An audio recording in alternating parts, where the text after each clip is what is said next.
Seigneur Dieu éternel, nous te bénissons, nous te disons merci. Merci pour ce nouveau jour de méditation. Merci pour ce nouveau jour de communion autour de ta parole. Seigneur, nous voulons que le Saint-Esprit nous enveloppe et nous entraîne à travers ce temps de méditation. Roi de gloire, nous sommes rassemblés et nous désirons ardemment. Nous désirons ardemment avec les cœurs ouverts, nous désirons te recevoir. Nous désirons te recevoir pleinement. Nous désirons recevoir ta lumière, ta sagesse, ta force, ton onction, ta puissance, ta présence, ta communion, ton esprit. Seigneur, nous nous connectons à ce temps de méditation afin de te recevoir. Nous prions maintenant que par le nom de Jésus, nos cœurs soient disposés dans la crainte et dans l'amour de Dieu afin de recevoir ces choses profondes, ces mystères cachés, ces révélations de la parole que tu as pour nous aujourd'hui. Dieu de gloire, je prie que ta parole accomplisse sans obstacle sa mission dans le cœur de chacun et dans la vie de chaque personne qui entend ma voix maintenant. Roi de gloire, je me soumets à toi comme un pauvre canal que tu as bien voulu utiliser pour te transmettre au cœur. Remplis les vies de grâce et de bénédictions que tu as rattachées à ce moment de méditation. Béni sois-tu dans les siècles éternels. Amen. Mes frères et mes sœurs dans le Seigneur, je nous rappelle avant toute chose que demain, vendredi, tout dépend de l'heure à laquelle vous êtes en train d'écouter cet enseignement. Si c'est déjà dans la journée de vendredi, alors je parle de cette journée. Si c'est bien avant que la journée commence, alors je parle de cette journée de vendredi. C'est notre jour de jeûne. Jeûne, méditation et prière. Les trois vont toujours ensemble. Voilà pourquoi j'ai envoyé sur le groupe les détails nécessaires pour que chacun puisse vivre cette journée-là. Pour que ce soit une journée d'intimité, une journée de profondeur, une journée fructueuse, vous voyez. Pour qu'au sortir de cette journée, chacun soit rempli de la force nécessaire et de toutes les ressources nécessaires pour mieux poser les pas dans le nouveau mois, le mois de septembre. Que Dieu vous bénisse. Nous sommes donc aujourd'hui le vendredi 28 août et le sous-thème que nous avons à méditer est ceci. Il lui dit pour la troisième fois, « M'aimes-tu » Jésus lui dit, « Paie mes brebis ». Donc c'est un extrait de Jean chapitre 21, le verset 17. Mais nous allons lire ensemble à partir du verset 15, Jean chapitre 21, verset 15 à 17. La Bible dit, après qu'ils eurent mangé, Jésus dit à Simon, « Simon, fils de Jonas, m'aimes-tu plus que ne m'aiment ceux-ci » Il lui répondit, « Oui, Seigneur, tu sais que je t'aime. » Jésus lui dit, « Paie mes brebis. »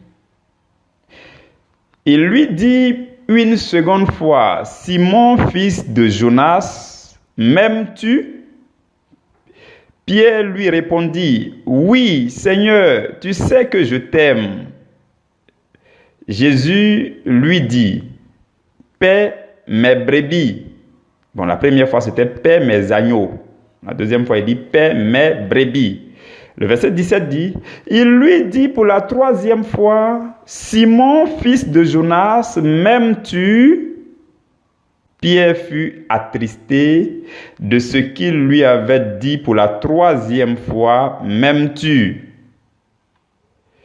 Et il lui répondit, « Seigneur, tu sais toutes choses, tu sais que je t'aime. » Jésus lui dit, « Paix mes brebis. » Parole du Seigneur, nous rendons grâce à Dieu. Frères et sœurs, je bénis Dieu pour vos vies et je nous recommande à la grâce du Seigneur tout au long de ce temps de méditation. Lorsque j'étais à Abidjan, au cours d'une retraite spirituelle, j'avais déjà prêché sur ce passage-là. Et Dieu nous avait vraiment bénis. Je pense que j'avais prêché sur environ 2 heures, y compris le temps de manifestation de l'Esprit, tout ça. Un peu plus de 2 heures. Et le thème a été développé là-bas par le Saint-Esprit. Nous avons été bénis. Et lorsque j'étais en train de méditer dans le cadre de cet enseignement-ci,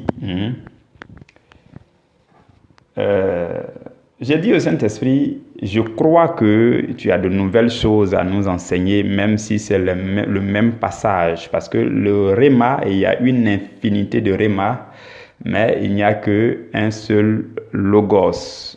Voilà pourquoi je te prie de te disposer pour que le Seigneur nous communique la nourriture fraîche, ce qui correspond à sa volonté pour nous ici sur cette plateforme, parce que cette plateforme est différente de tous ceux qui étaient présents à la retraite où j'ai prêché là-bas. Voilà pourquoi, en fonction de la famille, en fonction du groupe, en fonction de la communauté, le message qui est prêché, on appelle ça la volonté de Dieu. Vous voyez, il y a une différence entre la parole de Dieu et la volonté de Dieu. La parole de Dieu, c'est ce que Dieu peut adresser à tout le monde de façon large et de façon vague. Mais lorsque une prédication est donnée spécialement à un groupe particulier, les révélations que Dieu transmet dans cette prédication, on appelle ça la volonté de Dieu pour ce groupe. Voilà pourquoi quand on prêche souvent, certains peuvent entendre ce qui les concerne personnellement, parce que Dieu sait que tu es sur ce groupe, il a prévu quelque chose pour toi personnellement. Vous comprenez? On appelle ça la volonté de Dieu. Que Dieu vous bénisse pendant que vous disposez davantage, pendant que vous accordez votre attention. Nous allons évoluer ensemble.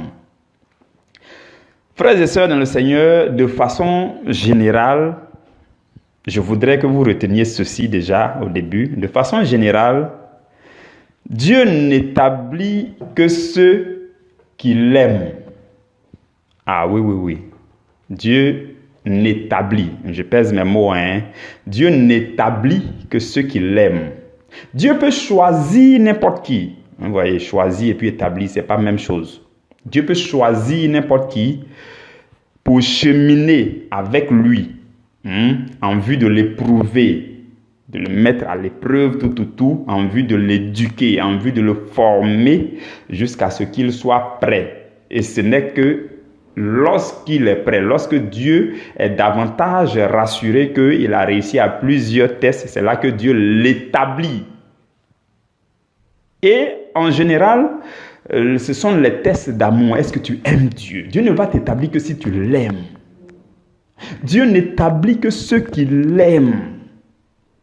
Maintenant, pour commencer, Dieu ne va pas savoir si tu l'aimes vraiment, parce qu'on peut aimer Dieu du bout des lèvres. Voilà pourquoi, pour commencer, Dieu choisit n'importe qui et puis dit, bon, on va cheminer ensemble. Il va avoir un temps d'observation, toi et moi, et puis voilà. Et par la suite, si tu as trouvé grâce à mes yeux, alors moi, Dieu, je pourrais t'établir. Donc, vous voyez, Dieu peut choisir n'importe qui, mais et il va éprouver d'abord l'amour que vous avez pour lui avant de vous établir. Vous comprenez? Dans l'Ancien Testament, qu'est-ce que Dieu faisait? Dieu choisit certaines personnes en vue de cheminer avec eux. Il chemine avec eux, il les a choisis, il chemine avec eux. Et durant le cheminement, il les éprouve. Vous comprenez? Il les éprouve.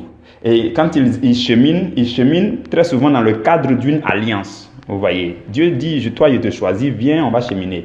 Et Dieu établit une alliance, il dit, bon, voici notre alliance, voici comment tu dois marcher, ainsi de suite. Et vers la fin, qu'est-ce que Dieu fait? Dieu les établit, Dieu les honore. Et Dieu honore aussi ses promesses. Vous comprenez? C'est ce que Dieu faisait dans l'Ancien Testament. Vous pouvez prendre l'exemple de Noé. Vous pouvez lire dans le livre de Genèse au chapitre 6. Là-bas, au verset 8, la Bible dit que Noé a trouvé grâce aux yeux de Dieu. Noé a trouvé grâce parce que Dieu l'avait observé. Dieu l'avait éprouvé. Nous, on a vu juste la partie où on dit Noé a trouvé grâce. Mais pour trouver grâce aux yeux de Dieu, il faut que tu marches avec Dieu. Il faut que Dieu t'observe. Il faut que Dieu t'éprouve. Il faut que Dieu te teste. Il faut que Dieu soit rassuré que effectivement tu mérites de trouver grâce à ses yeux. C'est là qu'on dit que tu as trouvé grâce aux yeux de Dieu. Donc c'était le cas de Noé jusqu'à ce que Dieu lui confie la fabrication de l'arche qui devait sauver 7 personnes plus l'échantillon de chaque espèce d'animal. Vous comprenez? Et même pour le cas d'Abraham, qui était d'abord Abraham, Dieu l'a choisi et puis il lui a dit quitte là où tu es, quitte ta parenté, quitte ton pays et il faut partir. Et Dieu a commencé à formuler une alliance avec Abraham. Donc Dieu a cheminé d'abord avec Abraham pour le tester. Vous voyez, pour que Abraham passe de Abraham à Abraham, vous voyez, à des moments, Dieu venait pour confirmer son alliance. Et même, il a fallu aussi que Sarai passe de Sarai à Sarah. Donc, ce n'est pas tout de suite que Dieu va déverser les promesses de son alliance. Il va d'abord cheminer avec toi, il va t'observer, ainsi de suite. Vous voyez. Et Abraham, il montrait sa foi à tous les niveaux. Vous comprenez? Donc c'est comme ça que Dieu fait. Je veux que vous reteniez ces choses-là de façon, en règle générale, Dieu choisit n'importe qui, mais pour t'établir, il faut qu'il chemine avec toi, il faut qu'il t'observe. Il va observer non pas ton extérieur, mais il va observer ton intérieur, ton cœur. Dieu connaît le cœur de tout le monde. Tu ne peux rien cacher à Dieu. Vous voyez? Donc, tu ne peux rien cacher à Dieu. Donc Dieu va faire la même chose. Par exemple, il va faire la même chose avec Joseph.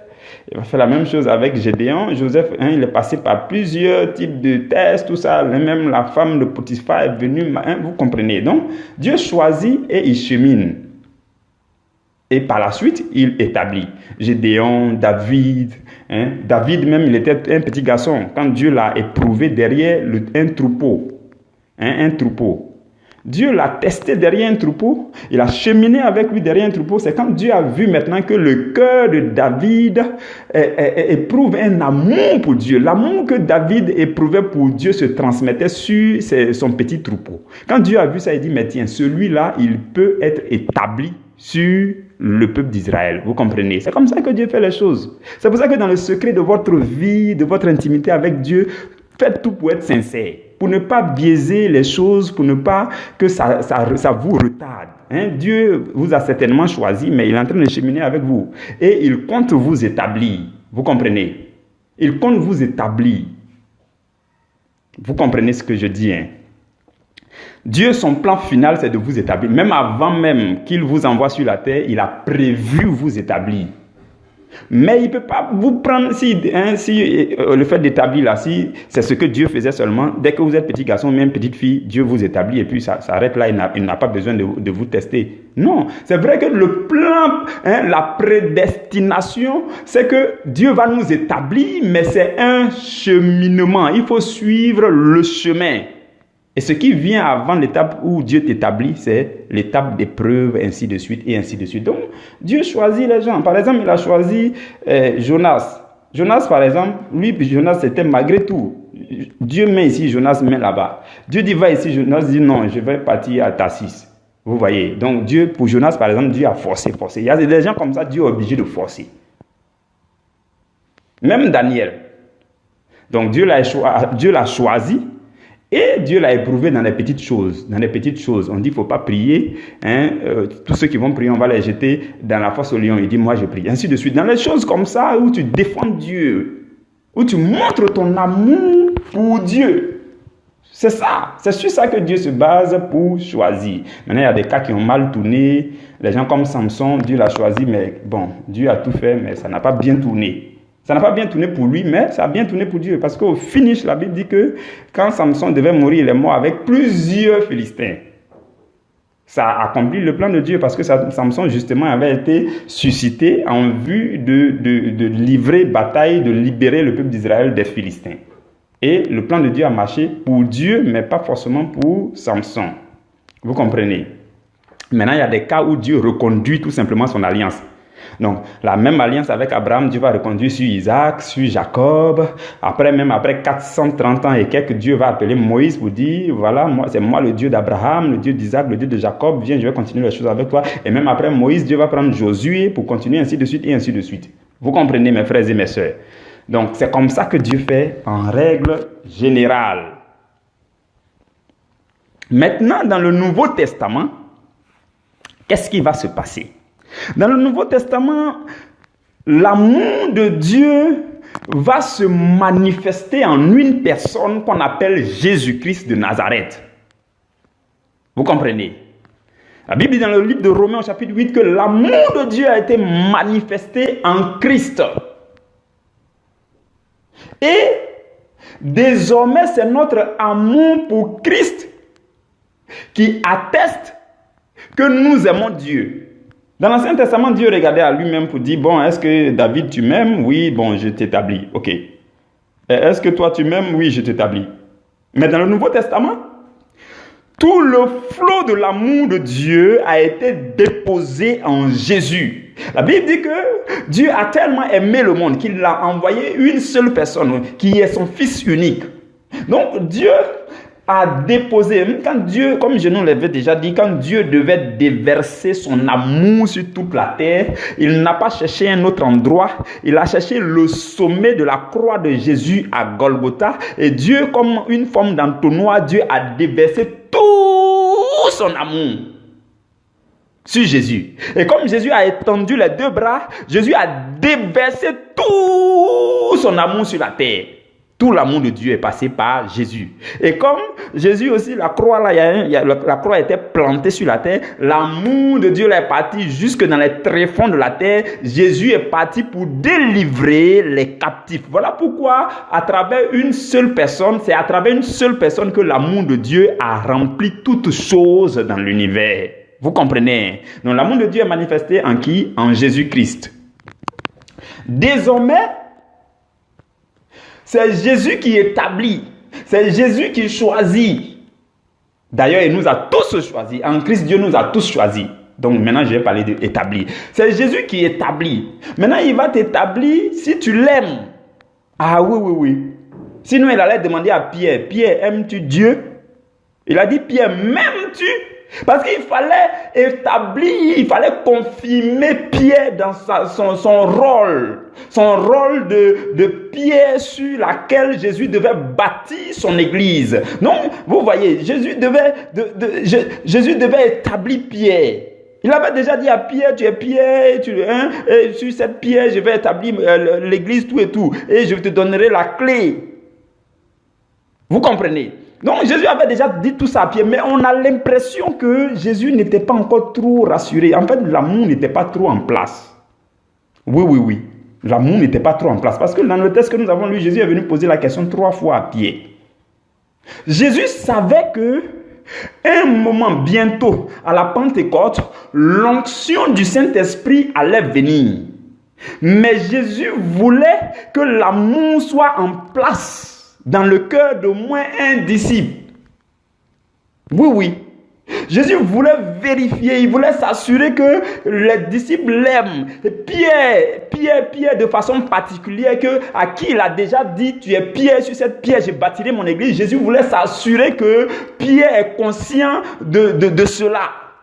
Jésus voulait vérifier que l'amour est en place. Parce que mes frères et mes sœurs, lorsque l'amour n'est pas en place dans votre vie, lorsque le battement de votre cœur pour Dieu n'est pas différent pour d'autres personnes, Dieu ne va pas, l'onction là c'est dangereux, l'onction ça tue. Jésus savait que bientôt le Saint-Esprit va descendre à la chambre haute, l'onction va se répandre. Mais Jésus veut vérifier qu'il y a l'amour. Parce que si tu as l'onction sans amour, c'est la destruction totale. Ah oui, oui, oui, tu vas détruire les gens. Tu vas penser que c'est de la magie. Donc tu fais les choses ici, tu tournes ici comme tu as les visions. C'est grave. Donc Jésus savait que l'onction devait venir. Donc il voulait vérifier qu'il y a d'abord l'amour qui est en place. Vous comprenez? Donc, Jésus savait que l'amour n'était pas bien en place. Parce que quand Jésus a observé bien, il dit, mais Pierre là même, c'est lui qui est toujours fougueux. Hein? Mais bon, il a dit qu'il n'allait pas me renier. Bon, Jésus a observé toutes les scènes. Pierre a renié Jésus. Bon, maintenant, après ça encore, Jésus a commencé à apparaître pour se montrer à eux. Et puis, bon, malgré ça encore, Pierre dit, moi, je vais retourner à la pêche. Bon, il y avait tout ça, Jésus observait. Jésus dit, mais est-ce que l'amour est vraiment en place dans le cœur de ce gars-là? Parce que ce gars-là, c'est lui que j'ai dit que je vais l'établir. Vous comprenez? Donc, Dieu, mes frères et mes sœurs, Dieu, l'amour de Dieu manifesté en Jésus, Dieu en Jésus-Christ ne va pas établir seulement ce qu'il aime, mais il établit ce qu'il aime en retour. Regardez très bien, observez très bien l'histoire des apôtres. Jean, l'apôtre Jean, la Bible l'appelle le disciple bien-aimé. Parce que quoi? Jésus l'aimait particulièrement. On ne sait pas pour quelle raison, mais Jésus l'aimait particulièrement. Mais ce n'est même pas Jean seul. Vous et moi, Jésus nous aime. Jésus t'aime. Dieu nous aime. Il nous aime nous tous. Mais ce que je veux nous dire, c'est que, comprenez ça aujourd'hui. Dieu n'établit pas ce que lui, il aime. Dieu établit ce qu'il aime. Jean a été appelé le disciple bien-aimé par Jésus. Mais ce n'est pas Jean que Jésus a établi. C'est Pierre qui montrait son amour pour Jésus. Malgré ses déconnements, tout ça, il montrait son amour pour Jésus. C'est celui qui aime Jésus que Jésus établit. Je veux que vous reteniez ces choses. Parce que vous êtes là, il y en a qui disent non, je suis chouchou de Dieu, Dieu m'aime bien. Ce n'est pas parce que Dieu t'aime qu'il va t'établir. Dieu t'aime, il va te sauver, il n'y a pas de souci, tu vas aller au royaume des cieux, il n'y a pas de souci. Mais pour que tu sois établi et que tu règnes véritablement sur cette terre, que tu fasses l'œuvre de Dieu, il faut que tu prouves en retour que tu aimes Dieu. J'espère que vous comprenez ça. Et Dieu aussi ne confie pas ses secrets à ceux qui l'aiment. Ce n'est pas parce que... il ne confie pas ses secrets à ceux qu'il aime, à tous ceux qu'il aime, non. Ce n'est pas parce que Dieu t'aime qu'un bon matin, il va venir dire voici mes secrets, voici mes secrets. Non, il va vérifier d'abord que tu l'aimes avant de te confier ses secrets. Donc, Dieu ne confie ses secrets qu'à ceux qui l'aiment. Comme tout le monde d'ailleurs, vous et moi. Tu ne vas pas te lever un beau matin et puis tu sors dans le quartier, tu commences à... Parce que tu aimes la tête de quelqu'un, tu commences à lui déverser tous tes secrets. Non, voici mon compte bancaire, voilà ce qui est dedans, non, voilà ce que je fais, non, voici... Et puis tu commences à lui dire tous ses secrets juste parce que tu aimes sa tête. Non, Dieu nous aime nous tous, mais ce n'est pas pour autant qu'il va venir un beau matin pour te déverser tous ses secrets. La Bible dit que Dieu ne montre ses secrets qu'à ceux qui l'aiment en retour. Ceux qui aiment Dieu en retour. Voilà pourquoi dans le livre de 1 Corinthiens au chapitre 2, dans le verset 9, la Bible dit « Ce que l'œil n'a point vu, ce que l'oreille n'a point entendu, ce qui n'est jamais monté au cœur des hommes, c'est ce que Dieu a réservé pour ceux qui l'aiment. » Ce n'est pas pour ceux que Dieu aime, c'est pour ceux qui aiment Dieu en retour. Et la Bible dit que toute chose concourt au bien de ceux qui aiment Dieu. On n'a pas dit toute chose concourt au bien de ceux que Dieu aime. Observez très bien ces choses-là dans la Bible pour que vous compreniez que Dieu nous aime, c'est bien beau, mais Dieu attend ceux qui l'aiment en retour afin de leur confier ses secrets, afin de les établir. Si vous avez compris ça aujourd'hui, vous allez commencer à travailler pour votre amour pour Dieu. Vous allez travailler sur votre amour pour Dieu. Et quand quelqu'un aime Dieu, il doit sanctifier le nom de Dieu. Il doit honorer le nom de Dieu. Il ne doit plus commettre certaines choses parce que il aime Dieu. À cause de l'amour qu'il a pour Dieu, il ne va plus faire certaines choses. Vous voyez, il va arrêter systématiquement parce qu'il craint Dieu, parce qu'il aime Dieu. C'est comme ça. Et Dieu te regarde dans ton cœur. Dieu te regarde dans ton cœur pour vérifier si tu l'aimes en retour. Et il va vérifier jusqu'à ce qu'il soit rassuré avant de t'établir. Vous comprenez mes frères et mes sœurs? Parce que les brebis là coûtent cher à Dieu. Je ne sais pas si vous savez. Les brebis coûtent très cher à Dieu. Et ce n'est pas que seulement c'est les brebis dans toute leur évolution. Jésus commence par dire, Pierre, si tu m'aimes, il faut paître mes agneaux. Agneaux là, c'est petit de brebis. C'est-à-dire que même les bébés spirituels, les nouveaux chrétiens, il faut que toi, en tant que le berger, le pasteur, l'homme de Dieu, tu sois capable de les conduire, de les aider, de leur parler avec douceur. Donc c'est pour ça que Jésus, il commence par dire, si tu m'aimes, il faut paître mes agneaux. La première fois, il dit, il faut paître mes agneaux. Et les deux autres fois, il dit, il faut paître mes brebis. Brebis, là, c'est ceux qui sont devenus grands. Donc, non seulement tu dois savoir encadrer, conseiller, guider, enseigner tous ceux-là qui viennent de naître, qui viennent de faire leur premier pas dans le Seigneur, mais aussi, quand ils vont grandir, ils vont devenir matures, il faut que tu sois capable de les enseigner aussi. C'est pour ça que Jésus dit au début, mes agneaux, par la suite, il dit, mes brebis, mes brebis. Je ne sais pas si vous comprenez. Il a même commencé par mes agneaux, mais les tout petits là, je les aime tellement, je commence par eux. Les brebis coûtent très cher à Dieu, je vous le dis, c'est la vérité. Voilà pourquoi Dieu ne va pas prendre n'importe qui pour établir sur les personnes. Non, non, non, Dieu ne va pas te prendre au pif comme ça, parce que quoi? Parce que quoi? Voilà pourquoi tu dois prouver que tu aimes Dieu. Donc Dieu n'établit les gens que si vraiment ceux-là ont prouvé avec un cœur sincère qu'ils aiment Dieu. Parce que les brebis coûtent très cher à Dieu. Les agneaux, ceux qui sont en train de grandir, ceux qui ont grandi, eux tous, ils coûtent très cher à Dieu. Dieu ne prendra pas n'importe qui. Parce que Jésus s'est livré en sacrifice pour les brebis. C'est pour les brebis que Jésus s'est livré en sacrifice. Les brebis coûtent très cher à Jésus. Jésus dit à Pierre, ce sont mes. Vous voyez, Jésus dit mes agneaux. Il n'a pas dit Pierre, tes agneaux. Il n'a pas dit toi pasteur, tes agneaux, toi prêtre là, tes agneaux. Il n'a pas dit toi homme de Dieu là, ce sont tes brebis. Non, il n'a pas dit ça. Il dit mes brebis, ce sont les brebis du Seigneur qui coûtent très cher au Seigneur. Et quand vous y regardez très bien, quand vous avez très bien lu Ézéchiel chapitre 34, vous allez vous rendre compte que là-bas Dieu dit, mes brebis sont au pillage, mes brebis sont dispersées, je vais envoyer des gens, tout ça, je vais porter secours à mes brebis. Quand vous observez tout ça de très près, vous vous rendez compte que Jésus est le véritable secours que Dieu a envoyé sur la terre afin de bien paître l'ensemble des brebis. Voilà pourquoi Jésus dit, ce sont mes brebis. C'est Dieu qui a confié à Jésus toutes les brebis. Vous comprenez? Et Jésus lui-même dans le livre de Jean chapitre 10 verset 14, Jésus dit, je suis le bon berger. Il est le seul, le vrai bon berger. Tout le troupeau lui appartient. Toutes les brebis lui appartiennent, mes frères et mes sœurs. Il est le seul bon berger. Maintenant, ce qui va se passer, c'est que vous et moi, qui allons prouver notre amour pour Jésus-Christ en retour, quand Jésus va attester notre amour, il va découvrir que nous l'aimons en retour. Qu'est-ce qu'il va faire? Il va nous établir bergers. Donc, nous serons des chefs de troupes, des sous-groupes, les chefs de sous-groupes, ainsi de suite. Sinon, tous cela appartiennent à Jésus. Le jour où Dieu t'établit sur un peuple de 1000 personnes, de 10 000 personnes, sache que ce ne sont pas tes gens, ce sont les gens de Jésus. Tu n'es qu'un sous-berger. Tu n'es qu'un sous-pasteur. Tu n'es qu'un sous-prêtre. Ce n'est pas pour toi. Les gens là, ce ne sont pas pour toi. C'est pour Jésus. Parce qu'il a dit, ce sont mes brebis. Et ces brebis-là coûtent très cher à Jésus.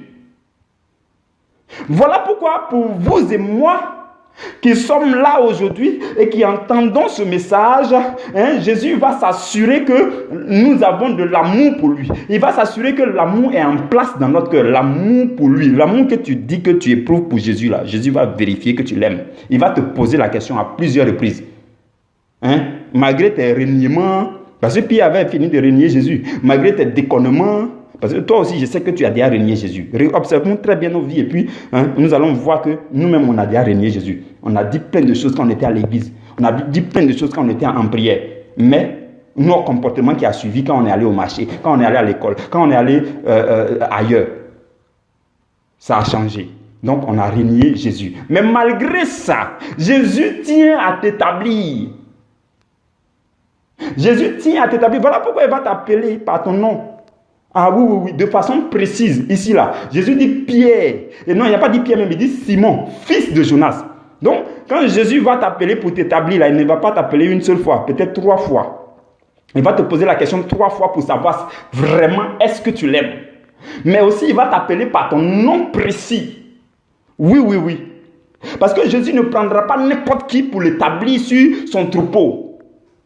Tu n'aimes pas les gens, Jésus ne peut pas t'établir sur ces personnes. Mes frères et mes soeurs, soyons quand même sérieux, soyons concrets envers nous-mêmes. Si tu n'aimes pas les gens, si tu n'aimes pas les gens, tu n'as pas appris à aimer, quand tu regardes quelqu'un, tu ne parviens pas à le traverser du regard pour voir son âme qui a besoin d'aide, si tu n'as pas une affection particulière pour les gens, Dieu ne peut jamais t'établir sur ces gens. Voilà pourquoi Jésus va t'appeler Simon, fils de Jonas, une fois. Simon, fils de Jonas, 2 fois. Simon, fils de Jonas, 3 fois. Peut-être que parmi nous-mêmes, maintenant même, Jésus va les appeler 10 fois. Parce que il va vérifier d'abord si ta réponse là est concrète. Pierre, vers la fin, a commencé à être triste. Il dit, mais Seigneur, moi j'ai déjà répondu. Tu es en train de m'effrayer là. Bon, comme toi, tu sais toutes choses là. En tout cas, tu sais que je t'aime quand même. Donc, Pierre a insisté pour dire, tu sais toutes choses et tu sais. Quand tu regardes mon cœur, tu sais que je t'aime. Tu sais toutes choses et tu sais. Que je t'aime malgré tout, malgré que je t'avais renié, je t'aime. Jésus voulait vérifier que l'amour est en place. Et Jésus va vérifier aussi que l'amour est en place dans votre cœur. Je ne sais pas quels sont vos rêves avec le Seigneur. Je ne sais pas jusqu'à où vous voulez aller avec le Seigneur. Si vous ne voulez pas aller loin, il n'y a pas de souci. Mais si vous tenez à aller très loin dans le corps du Christ, à aller très loin dans le Seigneur, à faire des exploits pour le Seigneur, laissez-moi vous dire qu'à cause des brebis du Seigneur, à cause des âmes là que Jésus aime, Jésus va éprouver votre amour. Jésus va vérifier, il va s'assurer que vous l'aimez. Il va vous appeler par plusieurs fois par votre nom précis. Peut-être il va vous dire Kona, fils de Kwadio, Kofi, fils de Kwame. Il va préciser à plusieurs reprises. Il va dire, Jésus veut vraiment s'assurer que tu l'aimes. Vous comprenez? Et ce n'est que si Jésus s'est rassuré qu'il va t'établir. Maintenant, je veux vous faire observer quelque chose avant de terminer. Quand vous lisez le verset 2 de Jean chapitre 21, là, vous allez vous rendre compte que la Bible dit que Simon-Pierre était avec Thomas. Il était avec Thomas qu'on appelle Didyme. Il était avec Nathanaël, ça fait 3 personnes. Il était avec les 2 fils de Zébédée. Hein, c'est ça, hein? Simon, Thomas, appelé Didyme, Nathanaël de Cana, les 2 fils de Zébédée et 2 autres disciples. Ça fait 7 personnes. Si vous comptez très bien, ça fait 7 personnes. Maintenant, Jésus était assis avec les 7 personnes. Quand ils ont fini de pêcher, et puis Jésus est venu au bord, tout ça, ils sont descendus, ils sont venus. Jésus était en train de manger avec ces 7 personnes. C'est là que Jésus va prendre la parole pour dire à Pierre, Pierre, est-ce que tu m'aimes plus que ne m'aimes ceux-ci?